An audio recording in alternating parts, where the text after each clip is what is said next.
দর্শক, বন্যা পরিস্থিতির খবর জানাতে সরাসরি যুক্ত আছেন সিলেট ও কুড়িগ্রামের সহকর্মীরা। প্রথমেই কথা বলবো সিলেট থেকে হোসেন আহমেদ সুজাদের সঙ্গে।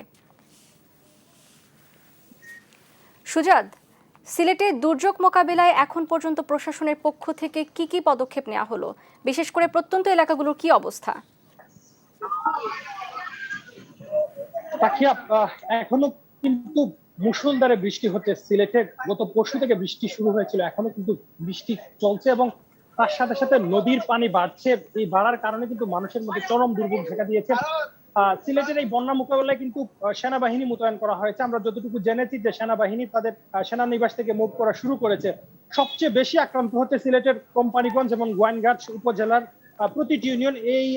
আমরা যেটা জানতে পেরেছি যে গোয়াইনঘাট এবং কোম্পানিগঞ্জে কোনো শুকনো স্থান নেই খাবারের জন্য নয়। এই মুহূর্তে কিন্তু গোয়াইনঘাট এবং কোম্পানিগঞ্জের মানুষ নিরাপদ আশ্রয়ের জন্য তারা ছুটছেন। পাশাপাশি সিলেটের বিদ্যুৎ কেন্দ্র যেটি রয়েছে সেটিতে কিন্তু আরো 4 ইঞ্চি পানি বাড়লেই কিন্তু পুরো সিলেট বিভাগে বিদ্যুৎ বিচ্ছিন্ন হয়ে যাবে।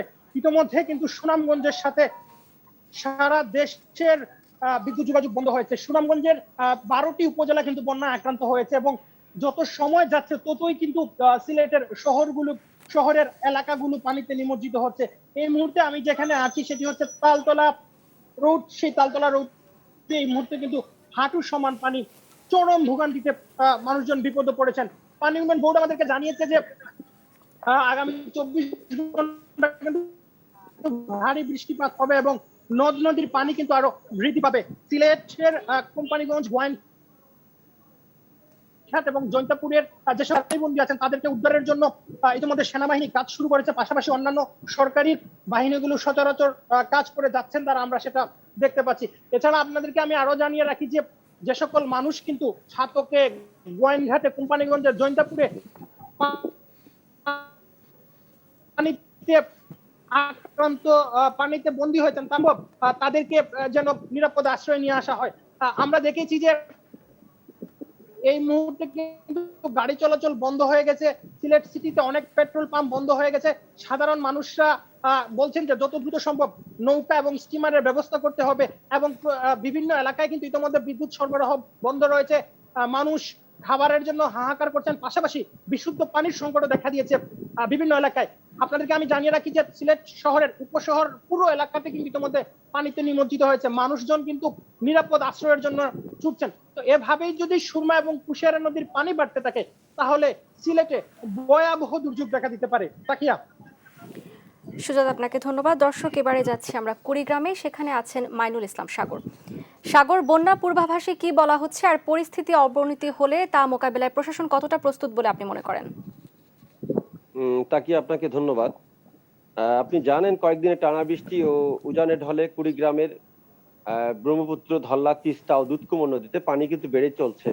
এবং আপনি আরেকটা বিষয় জানেন যে গত 24 ঘন্টায় কিন্তু পানি বিপদসীমার কাছাকাছি পৌঁছে গেছে। স্থানীয় পানি উন্নয়ন বোর্ড আমাকে জানিয়েছেন যে পানি কিন্তু বৃদ্ধি পাচ্ছে। এতে করে কুড়িগ্রামের 60টি উপজেলায় প্রায় 30,000 মানুষের কিন্তু পানি অঞ্চলের। পাশাপাশি আপনাকে আরেকটা বিষয় জানাবো যে কুড়িগ্রাম পানি উন্নয়ন বোর্ড আমাকে জানিয়েছেন যে ইতিমধ্যে তারা কিন্তু নদীর বিভিন্ন স্থানে ভাঙন দেখা দিয়েছে। সেই ভাঙন রোধে তারা কিন্তু ইতিমধ্যে কিন্তু ভাঙন রোধের জিও ব্যাগের মাধ্যমে ভাঙন রোধের চেষ্টা চালিয়ে আসছেন। আমি কুড়িগ্রাম জেলা প্রশাসনের সঙ্গে যোগাযোগ করেছি। তারা আমাকে যেমনটা জানিয়েছেন যে কুড়িগ্রামে বন্যা কবলিত মানুষদের ত্রাণ সহায়তার জন্য তারা কিন্তু ইতিমধ্যে কাজ করে যাচ্ছেন এবং এবং বন্যা কবলিতর মাঝে তারা কিন্তু ত্রাণ সহায়তা পৌঁছে দিচ্ছেন। এবং এই 24 ঘন্টায় দুধকুমর, ধল্লা, তিস্তা, ব্রহ্মপুত্র নদে পানি কিন্তু অনেকটা বৃদ্ধি পেয়েছে। পাশাপাশি আমি এখন যেখানে দাঁড়িয়ে আছি সেটা হচ্ছে কুড়িগ্রামের ফুলবাড়ি উপজেলার বড়ভিটা ইউনিয়ন।